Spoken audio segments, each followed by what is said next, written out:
compañeras, el día de hoy nosotros vamos a exponer el tema de Curso Básico de Formación Continua para Maestros en Servicio 2011, relevancia de la profesión docente en la Escuela del Nuevo Milenio. Nuestro equipo está conformado por Taza Sandoval Dulce María, Cureño Naya Kenia y Mirón Ávila Nailea. El curso de formación básica continua para maestros en 2011 fue diseñado en función de que los profesores cada vez sean más conscientes que estamos en cambios constantes y tienen que ser innovadores, tienen que hacer una reflexión sobre su práctica docente y mejorarla. Este curso pretende elevar la calidad de la enseñanza, proporcionar nuevos recursos y que, en conclusión, que los docentes desempeñen mejor su labor. Bueno, en el siglo XXI el docente debe ser de un pensamiento más integral del mundo. Esto tiene que ver con que el docente entienda que todo debe estar relacionado con lo que pasa al día a día. No puede dejar de lado lo que pasa y basarse solo en lo que dice un libro o pues cerrar sus ojos y no ver más allá. Conocer los contenidos curriculares. Es necesario que el docente conozca los contenidos curriculares para saber qué es lo que le va a dar a sus alumnos, qué es lo que les está explicando y cuál es la importancia de ello. Planificar, desarrollar y evaluar formativamente el proceso de enseñanza. Dice que todo tiene que tener pasos, que no puede ser como, sí, ya llegué y voy a dar clase el día de hoy y esto ya...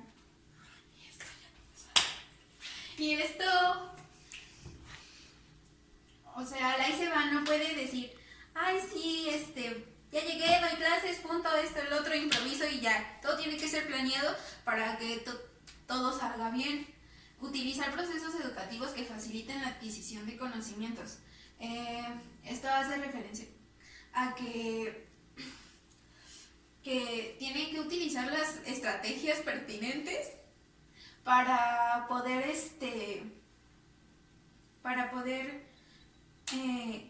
lograr que sus alumnos aprendan.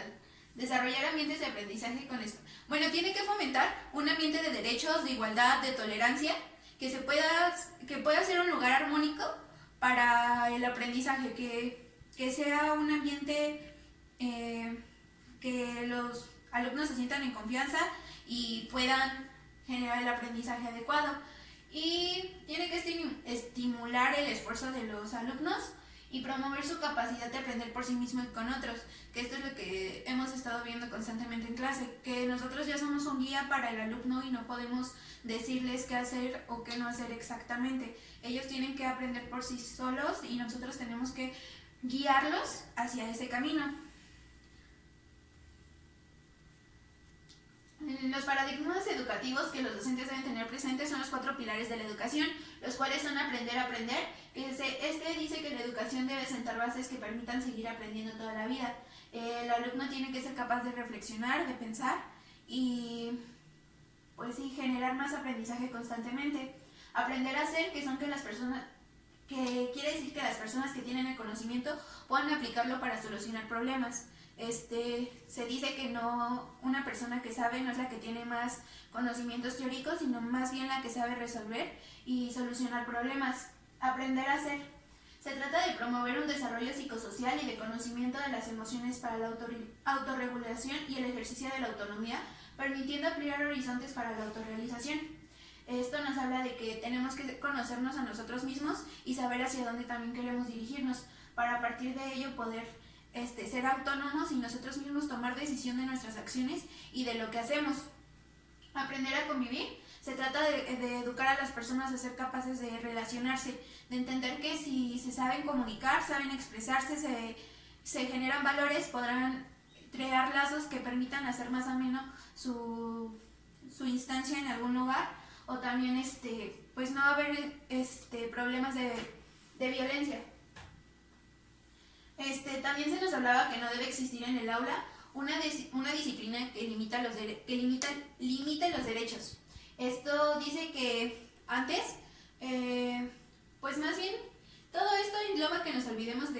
sistema tradicional de educación, en el cual el maestro era muy autoritario, que él solo tenía la razón y que el alumno solo tenía que obedecerlo. La descontextualización, que la mayoría de los contenidos se fijaba nada más en una parte en cuestiones que no tienen nada que ver con el mundo exterior, y nos hace una invitación a que dejemos eso y nos fijemos en cosas que podamos conectar con lo que hacemos, con lo que los niños hacen afuera de la escuela. La homogeneización y normalización, esto nos hace valorar la diversidad, ver que existen diferentes formas de pensar, diferentes formas de aprendizaje, y que no podemos encaminar el aprendizaje solo a un tipo solo a un modelo. El autoritarismo, que es lo que decíamos, que el autoritarismo hace referencia a que el profesor no tiene que abusar de su autoridad, que es como lo que yo mencionaba, que antes se pensaba que el docente solo era el único en tener la razón de todo. Bueno, esa fue como la parte de la introducción hacia el libro, y en esta ocasión voy a hablar del tema 1, que es la relevancia de la profesión docente en la escuela del nuevo milenio. Bueno, la relevancia de la profesión docente. En primer punto nos habla de las competencias de los docentes del siglo XXI. La labor docente se ha vuelto compleja y ardua debido a las nuevas demandas que se tienen, por ejemplo, con las nuevas tecnologías, que nos invitan a reflexionar, nos invitan a innovar, porque llega un punto en el que la tecnología parece que le gana al docente. En estos tiempos es más importante nuestra labor como orientadores, debido a lo que les mencionaba, ya que tenemos que saber hacia dónde encaminar a nuestros alumnos. Y bueno, tenemos que entender que los estudiantes deben desarrollar varios saberes, como los que mencionábamos de los 4 pilares de la educación, que son el saber aprender, saber hacer, saber convivir y el saber ser. Para integrar estos conocimientos y habilidades tenemos que ser conscientes que tenemos que estar en constante comunicación con los padres y con los alumnos.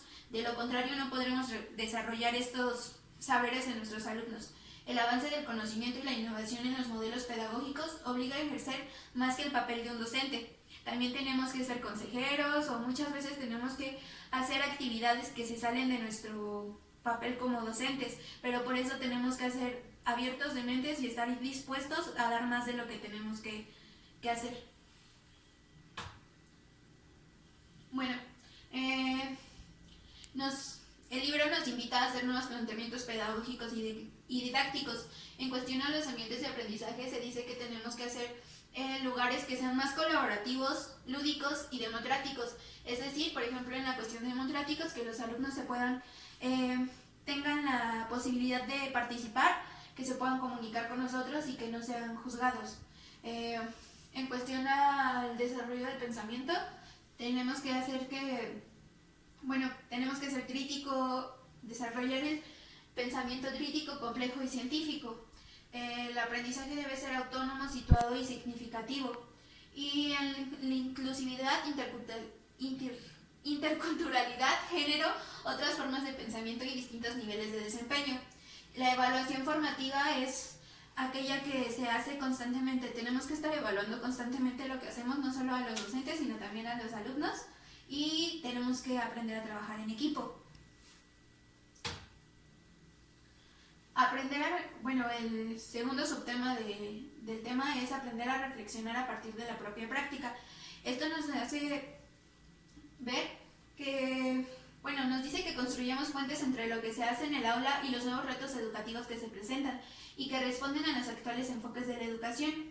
Dice que tenemos que hacer una reflexión de lo que estamos haciendo nosotros, de lo que hacemos en la labor docente, con nuestro día a día. A lo mejor no nos damos cuenta que las cosas están cambiando, o que ya no, al no hacer esta reflexión, no nos estamos dando cuenta que lo que estamos haciendo no está funcionando o no es lo adecuado para para las necesidades de nuestros alumnos o del contexto en el que estamos. Por eso se habla de un proceso de actualización, análisis del trabajo cotidiano, planteamiento y resolución de problemas que deben resolverse en el aula. Dice que la forma de actuar y del ser en el mundo no puede cambiar sin las transformaciones de sus actitudes. Esto nos hablaba de que tenemos que tener una actitud positiva y con ganas de cambiar. Si nosotros mismos no tenemos esa actitud, no podrá haber un cambio en la forma de enseñar o en la forma de nosotros mismos, como docentes, mejorar. La identidad profesional del maestro. Se habla de que para ser mejor maestro tenemos que ser mejor persona. Tenemos que contar con diferentes habilidades como valores, diálogo, confianza, autoridad y comprender. El docente debe tener una relación constructiva con el estudiante. Debemos entender que tenemos que tener un lazo no de la mejor calidad, pero sí entender que tenemos que no obstaculizar al estudiante ni que el estudiante nos obstaculice a nosotras. Tenemos que intentar lograr nuestras metas cada uno en conjunto. Cuidar la dimensión emocional. Tenemos que ser conscientes que tenemos muchas emociones, pero tenemos que aprender a autorregularlas. Mantener un buen ánimo. Tenemos que ser muy animosos porque estamos frente a un grupo. Tenemos que motivar a estos alumnos a que aprendan, a que quieran estudiar y que quieran ser pues cada vez más autónomos, más independientes, y de esta manera también se nos hablaba que los profesores deben ser valorados para que ellos puedan hacer un buen desempeño. Si no se les es valorados, pues no, es como si sintieran que su trabajo no tiene un valor. Por ello se habla de esta parte. El compromiso del docente. Tenemos que entender que somos un ejemplo para los demás, porque ya que ellos nos están viendo, ellos siguen lo que nosotros hacemos. Cuando los niños están muy pequeñitos, nosotros somos como algo que quieren seguir, algo que quieren ser. No saben si está bien o mal, pero de alguna forma siempre vamos a tener personas que para las que seamos un ejemplo. El aprendizaje se da por la convivencia. Tenemos que entender que tenemos que tener cuidado con lo que decimos, cuidado con lo que hacemos, y entender que el aprendizaje es social, que siempre aprendemos de los demás y los demás siempre van a aprender de nosotros. El docente debe ser un mediador entre el alumno y el mundo. Tiene que hacerle ver la realidad de lo que hay afuera y utilizarlo para su aprendizaje, como ya hemos dicho, conectar con el contexto. Debemos tener compromiso e interés por nuestros alumnos. Si no tenemos interés por nuestros alumnos, pues no vamos a poder decir o realmente ejercer un buen trabajo, porque quiere decir que entonces no nos importa lo que estamos haciendo. El docente es un constructor de éxitos. Nosotros damos paso, o en algún momento vamos a estar, que estemos en clase, ya sea con niños pequeños, formamos parte de la vida de algún alumno, y entonces vamos a tener que pues en algún tiempo determinado tenemos algún efecto en lo que él logre o deje de hacer. Bueno, a mí me tocó el tema 2, que habla sobre la formación del pensamiento crítico y científico. Este tema nos va a introducir una visión distinta del aprendizaje de los alumnos, de la función de las escuelas y profesión docente. Es importante que aquí estén vinculados los padres de familia, los maestros y los alumnos. Si estos tres no están vinculados, no se va a poder llegar a un pensamiento crítico. Nos permite concebir dice que permite concebir a las escuelas como espacios generadores de experiencias de aprendizaje, ya que los motiva a pensar, cuestionarse. El alumno ya va a poder ser autónomo, a solucionar los problemas que le suceden en su vida cotidiana. El primer subtema que nos va a hablar es las bases para la formación del pensamiento crítico. En este nos va a hablar que los sujetos ya van a aprender a cuestionarse, a preguntarse el porqué de las cosas, van a empezar a indagar por ellos mismos. Nos va a hablar de que está vinculada con la creación de capacidades permanentes, genera mentes activas y científicas, genera el pensamiento lógico y, como anteriormente, les va a solucionar los problemas. Nos dice que apunta a la formación de ciudadanos autónomos capaces de tomar decisiones a criterio propio. Le brinda capacidades para la independencia, conocerse y autoexaminarse a sí mismo, y contribuye a generar capacidades para la comprensión y entendimiento mutuo entre las personas. Esto es importante, ya que si el alumno va a empezar a entender, a comprender el porqué de las cosas, el alumno va a ser más, ¿cómo se dice? Va a ser más justo con los derechos que cada persona tiene. Por eso es que ya en este tema se van a conocer los derechos que tienen los niños y las niñas. El segundo tema nos habla del pensamiento crítico y la formación ética ciudadana. Nos habla, en este sentido, el pensamiento crítico llama a que los alumnos reflexionen, analicen, argumenten y lleguen a conclusiones por sí mismos. El pensamiento crítico no significa que de ninguna manera que el alumno critica todo, sino que desarrolle una capacidad creativa para transformar las vidas y su vida y la de los demás. Va a defender sus derechos, pero para esto el alumno tiene que tener un conocimiento que sea verdadero, que alguien lo avale, que ya esté comprobado, que no solo hable por hablar, que con lo que esté diciendo que sea verdadero, porque si no, no tiene nada de ¿Validez? De validez que él lo esté diciendo. Por algo lo tiene que decir, o por algún motivo. No, es la construcción de capacidades.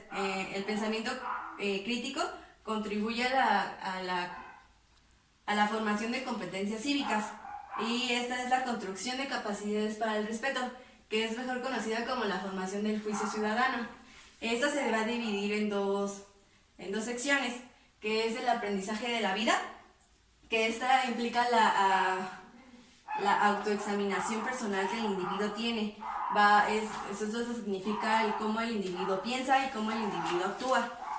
La otra es generar la capacidad para colaborar y ser solidarios.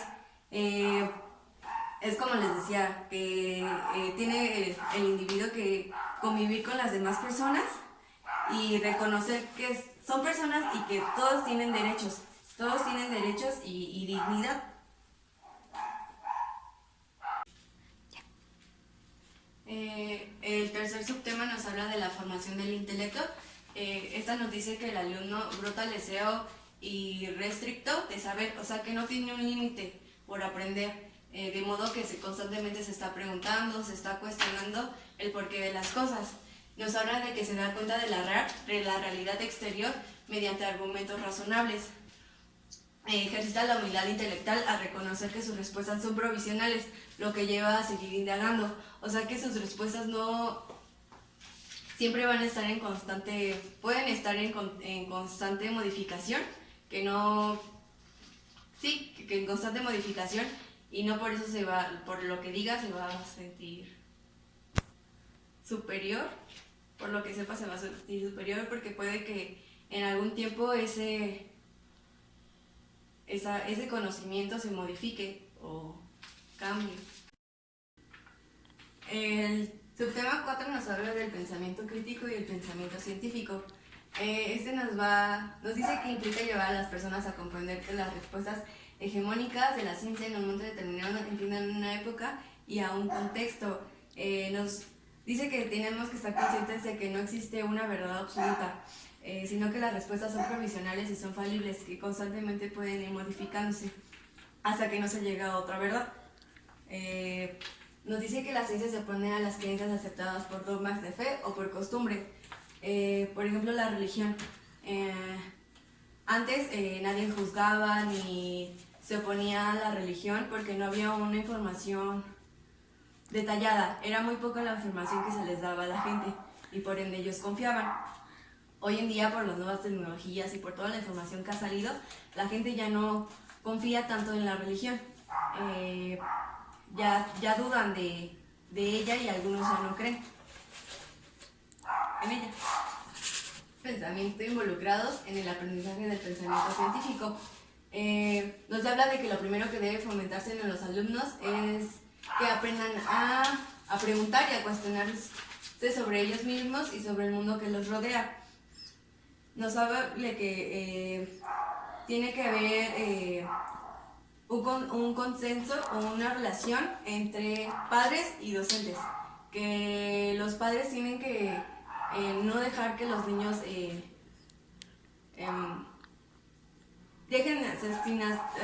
los tengan sin hacer nada, que tienen que salir a que exploren y indaguen para que ellos se cuestionen sobre el porqué de las cosas. Nos va a hablar sobre la capacidad de aprender a aprender. El aprendizaje del pensamiento científico es uno de los medios principales para incentivar a las personas a sentir curiosidad sobre el aprendizaje. Sin una buena formación del pensamiento crítico y científico, los ciudadanos del futuro difícilmente podrán conocer, interpretar y actuar en el mundo que les toque vivir, donde lo único constante será el cambio. Es por ello que los alumnos tienen que indagar más, contestarse sus propias preguntas que tengan, porque constantemente vamos a estar en un cambio, nunca nos vamos a quedar estáticos, siempre vamos a estar en constante movimiento, y ya sea en las informaciones, en las tecnologías, en la educación, en todas las informaciones en todas las informaciones que vayan llegando van a estar en constante movimiento, y es por ello es que los alumnos tienen que ser críticos y científicos. Ahora les voy a exponer el tema 3, acuerdo por el que se establece la articulación de la educación básica.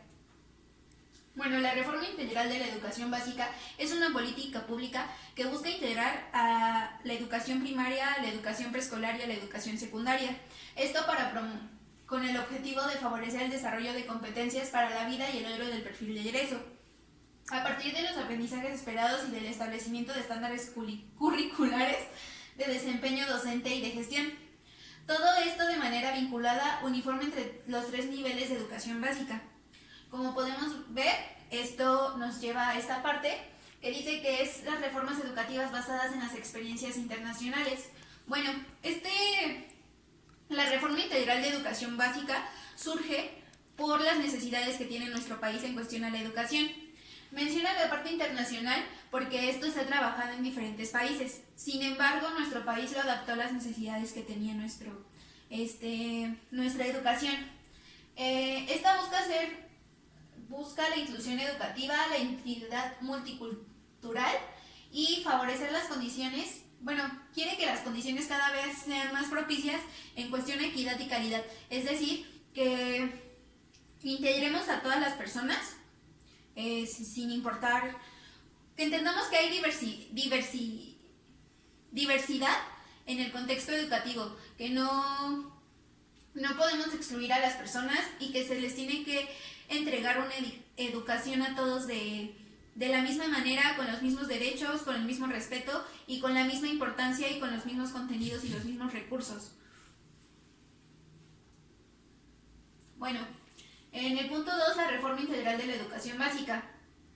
Esta es una política pública que recupera los aprendizajes de experiencias anteriores y, como lo decíamos, para formar esta se hizo un diagnóstico. Por esa parte nos dice que recupera aprendizajes de experiencias anteriores, ya que tuvo que ver qué funcionaba de lo que había antes en la educación y qué es lo que se tenía que modificar o cambiar para las nuevas demandas educativas que se tenían. Busca ampliar los alcances de la educación y el sistema educativo en términos de cobertura y calidad. Promueve la formación integral del alumno, transformación de la práctica docente, dar un sentido diferente a la educación básica y pretende cumplir el artículo constitucional número 3 y Ley General de la Educación. Reforma integral de la educación básica es la articulación curricular y se complementa con políticas tales como la calidad y mejora continua, integridad en el diagnóstico de los desafíos, profesionalización del servicio educativo en todos los niveles y fortalecimiento institucional. Como vemos, en general busca el mejoramiento y el cumplimiento de las normas y de las cuestiones que permitan una mejor enseñanza, un mejor cumplimiento, como lo vemos del artículo 3, y que pues sea de calidad la educación.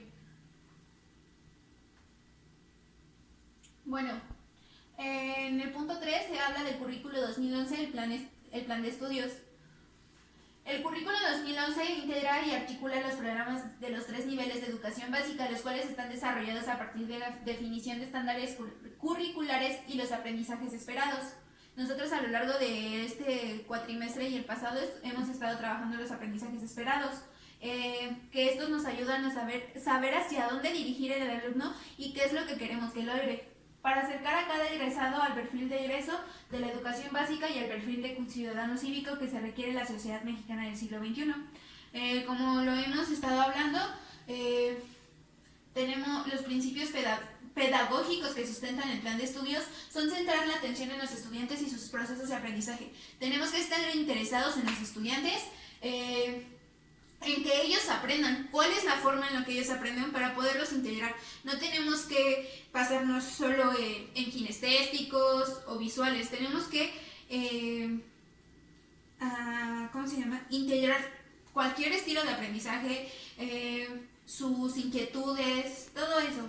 Planificar para potenciar el aprendizaje. Es necesario que nosotros aprendamos a planificar, ya que eso es como un mapita que nosotros tenemos que ir siguiendo y nos va a ayudar a que se logren los resultados. No podemos, como ya lo decía en el primer tema, no podemos improvisar porque todo tiene que ser guiado. Tenemos que entender que tenemos un gran papel frente al alumno.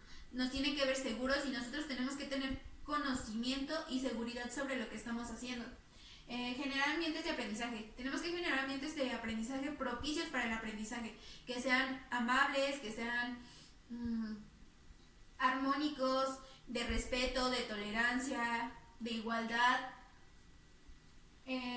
Tenemos que trabajar en la colaboración para construir el aprendizaje. Tenemos que apoyarnos de todo lo que tenemos a nuestro alcance para que nuestros alumnos puedan aprender. No tenemos que excluir a nadie y tenemos que apoyarnos de todos los recursos que tengamos y favorezcan esta parte de enseñar. Poner énfasis en el desarrollo de competencias, el logro de los estándares curriculares y los aprendizajes esperados. Como decía, los aprendizajes esperados nos ayudan a ver hacia dónde dirigirnos, saber qué es lo que queremos que logren los estudiantes, y el que los alumnos sepan qué es lo que se les va a evaluar, qué es lo que se les va qué es lo que queremos que logre, va a ayudar a que ellos también sean más autónomos, permite que ellos sean más conscientes de lo que están haciendo, si está bien o está mal, y ir cambiando su forma de pensar. Las finalidades de la educación básica. La reforma educativa tiene como propósito que todo egresado de la educación básica sea un ciudadano libre y responsable y cumpla con una serie de reglamentos óptimos y dignos de una persona del siglo XXI. Bueno, en exposiciones pasadas estos temas ya los habíamos abordado, pero de manera rápida vamos a explicar. Bueno, para empezar tenemos mi finalidad como alumno. Dice que tenemos que saber expresarnos, tenemos que saber decir qué es lo que sentimos, saber comunicarnos, básicamente.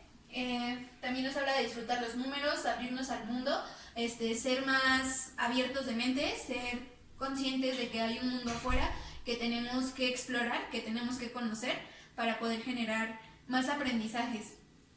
Analizar y resolver, construir mis metas, trabajar en equipo. Tenemos que aprender a trabajar en equipo porque siempre vamos a estar en constante socialización. Nunca vamos a poder hacer algo solos en su totalidad. En algún momento, aún fuera de la escuela, tenemos que aprender a trabajar en equipo. La mayoría de los trabajos no son individuales, todo es en base de saber comunicarnos, saber respetarnos.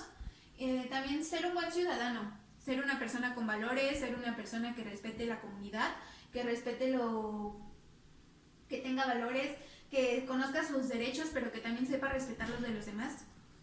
Valorar el arte y la cultura, cuidar la salud. Esto hace cuidar la salud, dice que tenemos que saber que también alimentos son buenos para nosotros, que el ejercicio es bueno, todas esas cuestiones. Respetar la naturaleza. En un mundo que ya hoy en día se ve tan afectado por la actividad humana, tenemos que aprender qué es bueno, qué medidas podemos tomar para aprender a respetarlo y enseñarle desde pequeños esta parte. Aprovechar el mundo digital en esta, pues, hoy en día la tecnología ha avanzado, hoy en día la tecnología es parte de nosotros, de nuestra vida cotidiana, en todo momento la tenemos, entonces tenemos que aprovechar esos medios para nuestro aprendizaje. El cuarto, las competencias para la vida y los campos formativos, estándares curriculares y aprendizajes esperados. Las competencias para la vida que se establecen en el Plan de Estudios 2011 permitirán al alumno poner en manifiesto los saberes tanto en situaciones comunes como complejas de la vida diaria. Competencia para el aprendizaje permanente. Su desarrollo depende de la habilidad lectora, habilidades digitales, comunicarse en más de una lengua, entre otras. Competencia para manejo de la información. Su desarrollo depende de aprender a buscar, identificar, evaluar, seleccionar y organizar, sistematizar información de manera crítica y ética para propiciar de ella. Competencias para el manejo de situaciones. Su desarrollo requiere enfrentar la incertidumbre, llevar a un buen término procedimientos y administrar tiempo para el desarrollo de proyectos de vida.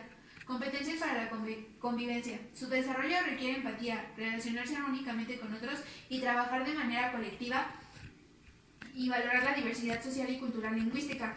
Competencias para la vida en sociedad. Se debe actuar con juicio frente a los valores y normas sociales y culturales para tener conciencia de la pertenencia con su país y el mundo. Referencia a que tenemos que ser personas críticas, conscientes y estar interesadas por lo que vemos, escuchamos o queremos aprender. El seguir todo esto, lo que dice, nos va a ayudar a tener competencias para la vida y para poder afrontarnos al mundo exterior. Bueno, ahora les voy a explicar el tema 4, la evaluación como herramienta de la transformación de la práctica docente. En este caso se habla de las finalidades de la evaluación. Para empezar, la evaluación es un proceso dinámico, continuo, sistemático e inclusivo, enfocado a los cambios de actitudes y rendimientos, mediante el cual se verifican los logros adquiridos en función de los propósitos propuestos. Esto quiere decir, por ejemplo, en cuestión a las planeaciones, se establecen aprendizajes esperados. Al momento de evaluar, nosotros tenemos que ver si nuestro alumno realmente está cumpliendo esos propósitos. Y si no, nosotros tenemos que hacer una retroalimentación para ver si el alumno es el que está haciendo algo mal o somos nosotros las que, como docentes, nos está haciendo falta implementar algo.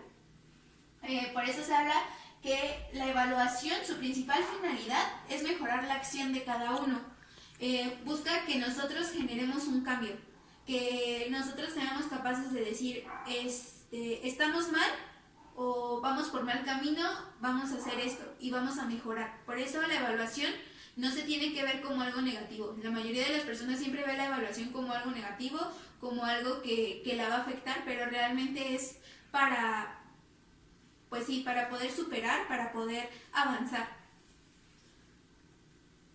Bueno, como punto 2 se habla de la evaluación como regulación.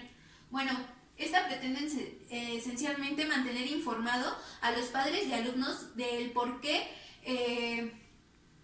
acerca de su progresión de los aprendizajes y determinar a los alumnos determinar qué alumnos han adquirido lo suficiente para poder acreditar, para decir que están cumpliendo con lo que se esperaba.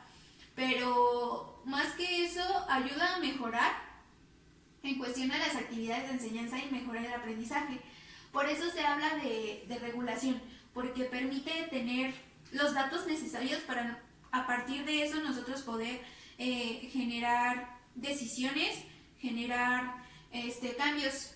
Bueno, en esta ocasión también se habla de la evaluación diagnóstica, la cual es al inicio de cualquier curso y se hace para saber en qué nivel o qué conocimientos tienen nuestros estudiantes. Y a partir de eso poder tomar decisiones de qué es lo que tenemos que abordar, si tenemos que retomar algunos temas para el alumno para que pueda comprender lo que nosotros le vamos a enseñar. En cuestión de la evaluación formativa, es la evaluación constante que se le hace al alumno durante todo el proceso. Y en cuestión a la evaluación sumativa, es valga la redundancia, la suma de todo ese proceso, pero ya nada más es como la recopilación de las calificaciones, la recopilación de los productos finales. Otro punto, estas evaluaciones nos van a ayudar a nosotros a recabar información que nos va a servir para tener control sobre el aprendizaje de nuestros alumnos, saber, como ya lo mencionábamos, que está bien o que está mal.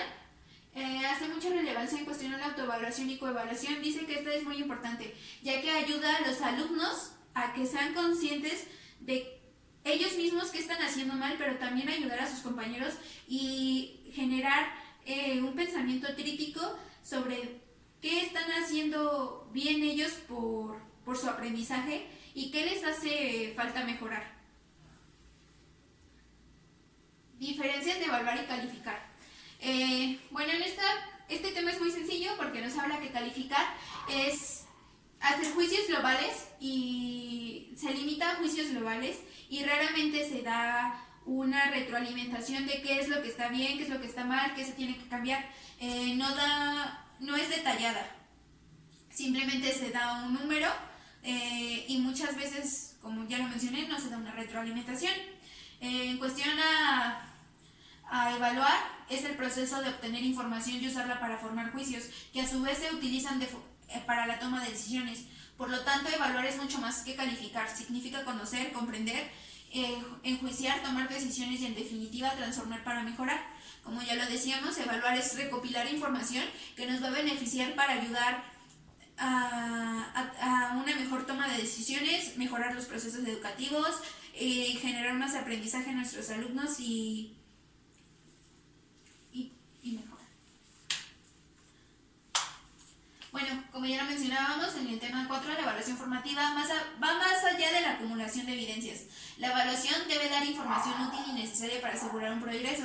Y el objetivo de esta evaluación es que realmente genere un cambio en los alumnos, que realmente se pueda tomar decisiones a partir de ella y se pueda decir, ¿sabes qué? Tienes que mejorar en esto, o que el mismo alumno diga, me está haciendo falta mejorar en esto y puedo tomar tal camino.